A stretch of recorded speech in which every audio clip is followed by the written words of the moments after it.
ठीक है, तो हम स्टार्ट करेंगे। आज जो है ये 10th का चैप्टर है और ये चैप्टर है तत्वों का आवर्ती वर्गीकरण।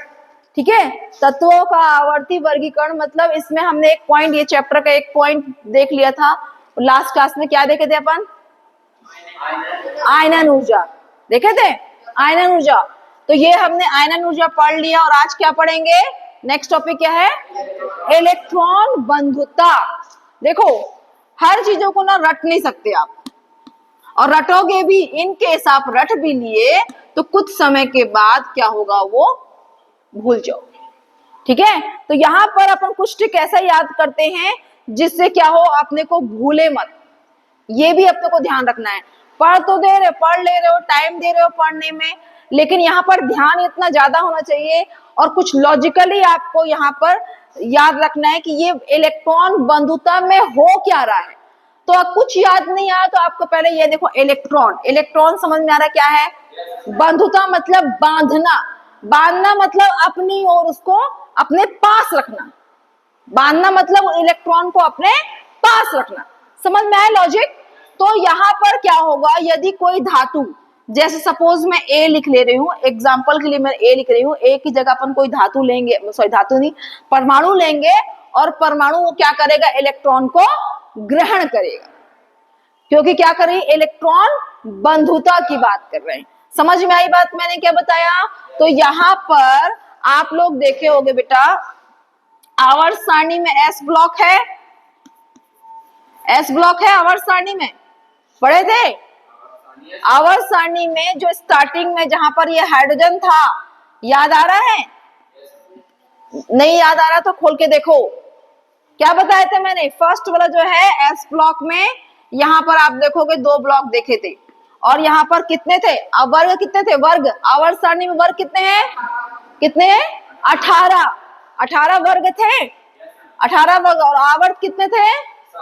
7। तो आपको मैंने बताया था, याद करिए कि आवर्त में, आवर्त सारणी में, आवर्त में बाएं से दाएं यदि जाओगे, ध्यान समझो बेटा, रट नहीं सकते हो आप, समझने के बाद ये प्रोसेस होगा। आवर्त सारणी जो है उसमें बाएं से दाएं जाने पर क्या होगा, फर्स्ट में स्टार्टिंग में जो है बाएं तरफ में सबसे ज्यादा आपको क्या मिलेंगी बेटा? धातुएं। समझ में आया?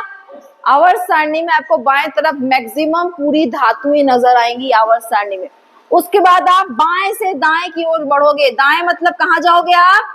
अक्रिय गैस की तरफ। याद आया? अक्रिय गैस कौन सा नंबर वाला समूह है? 18। याद आया ना?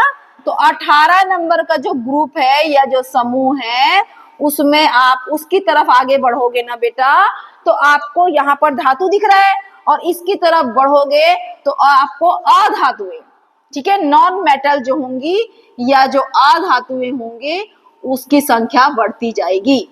मतलब इस साइड रहोगे तो पूरी धातु, अब आगे की ओर बढ़ोगे आप तो धातु से क्या होगा?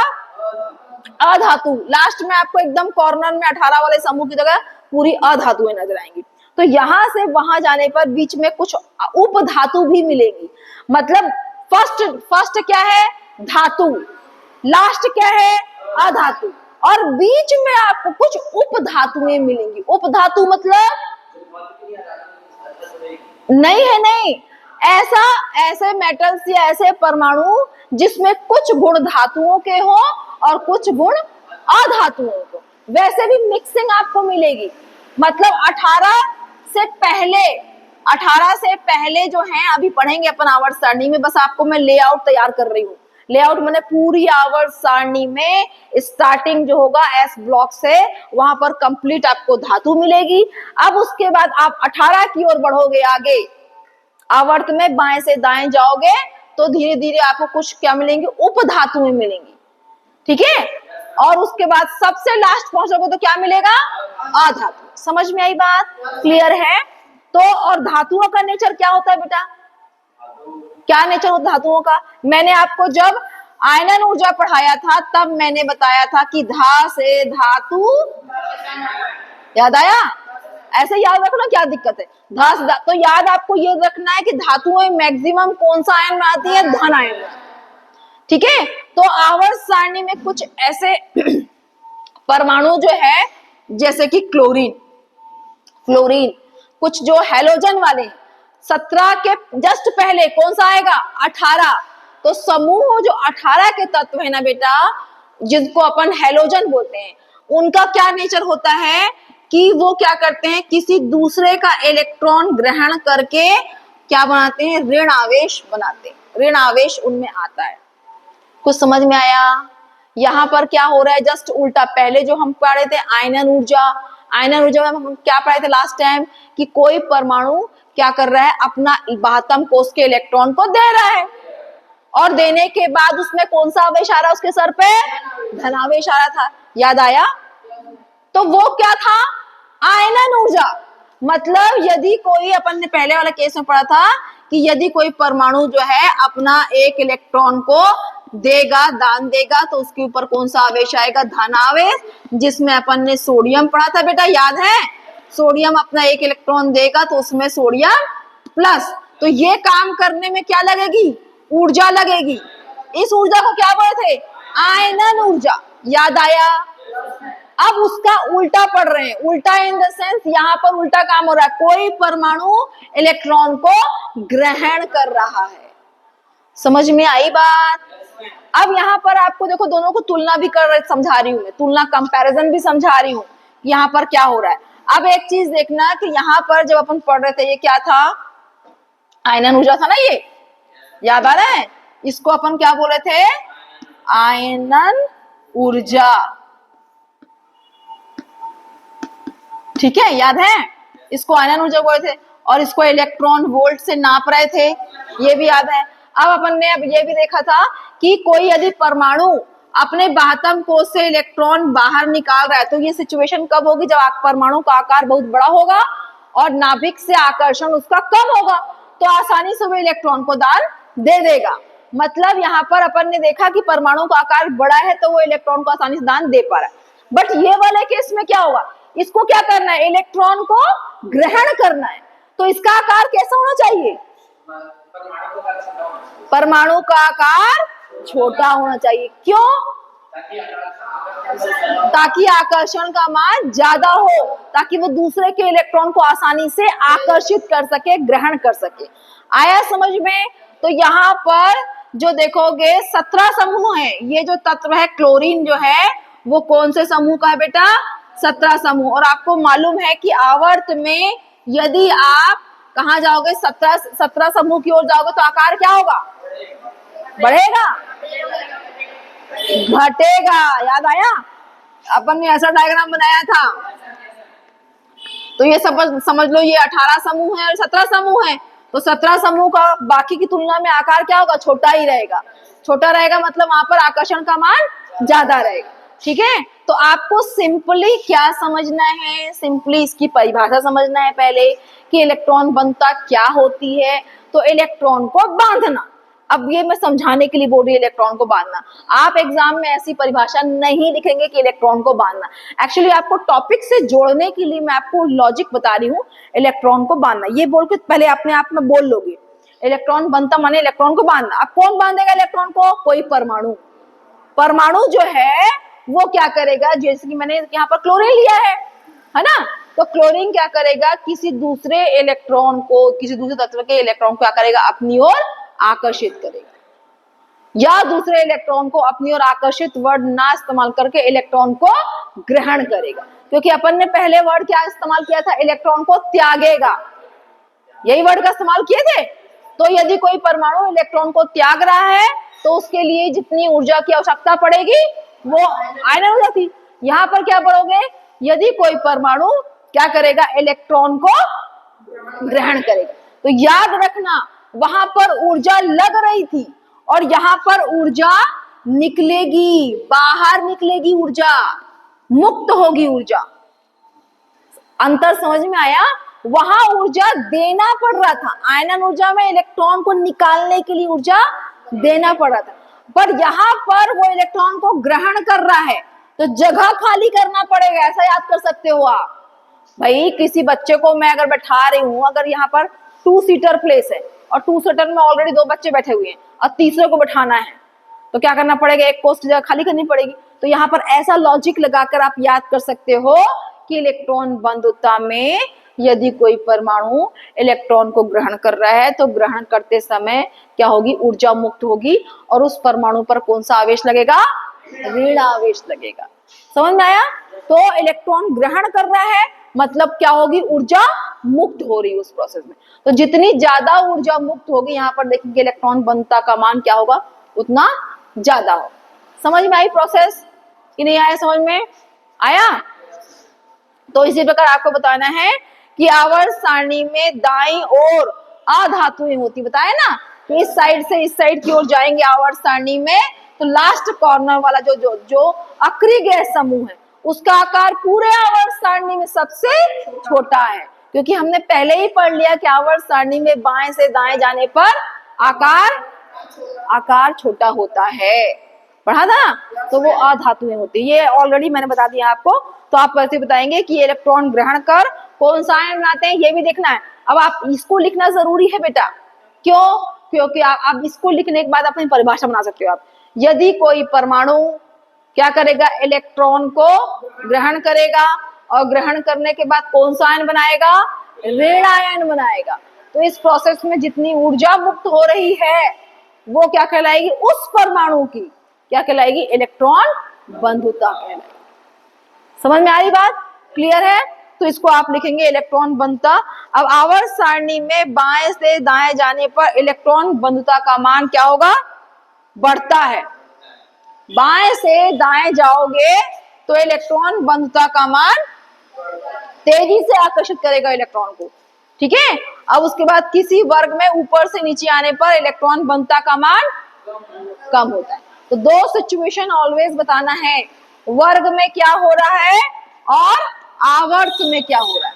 इलेक्ट्रॉन बंधुता के बारे में चाहे आप डिस्कशन कर रहे हो तब भी आपको वर्ग और आवर्त के बारे में बताना है कि वर्ग में क्या होगा, और यदि इलेक्ट्रॉन बंधुता की बात करोगे तो आवर्त में क्या सिचुएशन रहेगी, परमाणु का आकार और उसके बाद इलेक्ट्रॉन बंधुता का मान क्या होगा। आवर्त में क्या था, क्या बताया मैंने, आवर्त में, हाँ, आवर्त में क्या होगा, आवर्त में बाएं से दाएं जाने पर इलेक्ट्रॉन बंधुता का मान बढ़ता है। तो यहाँ पर आप बताओगे इलेक्ट्रॉन बंधुता का मान आवर्त में बढ़ता है, तो यहाँ पर क्या होगा, घटेगा। क्लियर है? और घटने के पीछे कारण, दूरी परमाणु के नाभिक के बीच की इलेक्ट्रॉन, परमाणु के नाभिक और इलेक्ट्रॉन, बाह्यतम कोश का इलेक्ट्रॉन के बीच की दूरी ज्यादा है, तो हाँ, कम होने के कारण हाँ, तो इलेक्ट्रॉन बंधुता का मान कम। पहले दिमाग को सेट कर लो, क्या क्या बोलना है अपने को। सबसे पहले अपने को देखना है ऊपर से नीचे आने पर हुआ क्या है ना। आकार की बात करोगे, सिंपल दो तीन चीजें याद रखना है। एक तो आकार याद रखना है और आकार से तुरंत जोड़ देना है कि आकार क्यों घटा क्यों बढ़ा, या अपने को इलेक्ट्रॉन बंधुता की बात करनी है। तो यहाँ पर आवर्त में क्या हो रहा है, इलेक्ट्रॉन बंधुता का मान बढ़ रहा है। बढ़ रहा है क्यों, क्योंकि आकार घट रहा है, परमाणु का आकार घट रहा है। और घट क्यों रहा है, क्योंकि बाह्यतम कोश का इलेक्ट्रॉन और उस परमाणु का नाभिक के बीच आकर्षण बढ़ रहा है। आराम से याद करो, कोई हड़बड़ी वाली बात थोड़ा ना है। अपने घर में बैठे हो आराम से पढ़ते समय, और अभी भी आप अपने स्कूल में बैठे हो, अपनी क्लास में बैठे हो, कोई नए जगह तो आए नहीं हो आप, है क्या? नहीं। तो पढ़ते समय हड़बड़ाना नहीं है, और हड़बड़ा के पढ़ोगे तो लिखोगे भी गलत। तो जहां पर आपको लग रहा है मैं कंफ्यूज हो रहा हूं, तो आप अपनी दिमाग की बात को मानो, वो इंडिकेशन दे रहा है, ब्लिंक कर रहा बार बार, रॉन्ग रॉन्ग रॉन्ग, जैसे कंप्यूटर करता है मोबाइल में, या कुछ गलत कर देते हो या एंट्री करते देखो हो कंप्यूटर में, रेड लाइन आती है, रॉन्ग रॉन्ग रॉन्ग आता है। तो हमारा ब्रेन भी ऐसे ही आपको ब्लिंक कर रहा है कि रॉन्ग, आप थोड़ा सा ध्यान दो ध्यान दो ध्यान दो। तो आप यदि कहीं भूल रहे हो बात को या याद नहीं हो रहा है आपको, इट मीन्स आपका ब्रेन आपको ऑलरेडी बता रहा है, मैसेज दे रहा है कि आप इस पॉइंट को भूल रहे हो। तो आप वो कर देते हो, क्या कर देते हो, इग्नोर मारते हो, अरे हो गया ना, एग्जाम में हो जाएगा, कर लेंगे, ऐसा करते हैं कुछ लोग, हो जाएगा एग्जाम में देख लेंगे। तो ऐसा नहीं होता। क्या वो तो अभी दिख रहा है ना, दिख तो अभी रहा है कि आप लर्न नहीं कर पा रहे हो या भूल रहे हो। तो जहां पर आपका मैसेज दिमाग का आए कि आप कंफ्यूज भूल रहे हो, पूरा नहीं बोल पा रहे हो, अटक रहे हो, इसका मतलब बैक जाइए। आप बैक जाइए, मतलब वो सेंटेंस जो पढ़े हो उसको आप दोबारा पढ़िए और ध्यान से पढ़िए, और जहां भूल रहे हो वहीं पर हाईलाइट मारो, फोकस वहीं लगाओ, माइंड का फोकस वहीं लगाओ जहां पर आप अटक रहे हो, और उसी पॉइंट को, उसी लाइन को बार बार दिमाग में सेट करो। इतना करने के बाद भी यदि समझ में नहीं आए तो बिल्कुल नेक्स्ट डे मेरे को बताओ कि मैडम इसको मैंने 4 बार पढ़ा है और उसके बाद भी मेरे को याद नहीं हुआ है, तो फिर उसको मैं तुरंत याद करवाऊंगी आपको, ठीक है। तो लेकिन घर जाके पहले पढ़ोगे, क्योंकि आपका ब्रेन जो है, अगर आप अपने मन से पढ़ोगे ना बेटा, तो बहुत जल्दी से चीजों को याद करोगे। समझिए बात को, जैसे बोलते ना, मेरा इंटरेस्ट तो फुटबॉल में है, तो मेरे को फुटबॉल अच्छा लगता है, तो आप फुटबॉल खेलते खेलते थकोगे भी नहीं, क्योंकि वो आपका फेवरेट गेम है। और उसकी जगह मैं आपको कैरम बिठा दूं, लो कैरम खेलो, तो आप क्या बोलोगे, कैरम में तो मेरा मन ही नहीं लगता है, और कैरम को मुश्किल से आप आधा घंटा खेलोगे।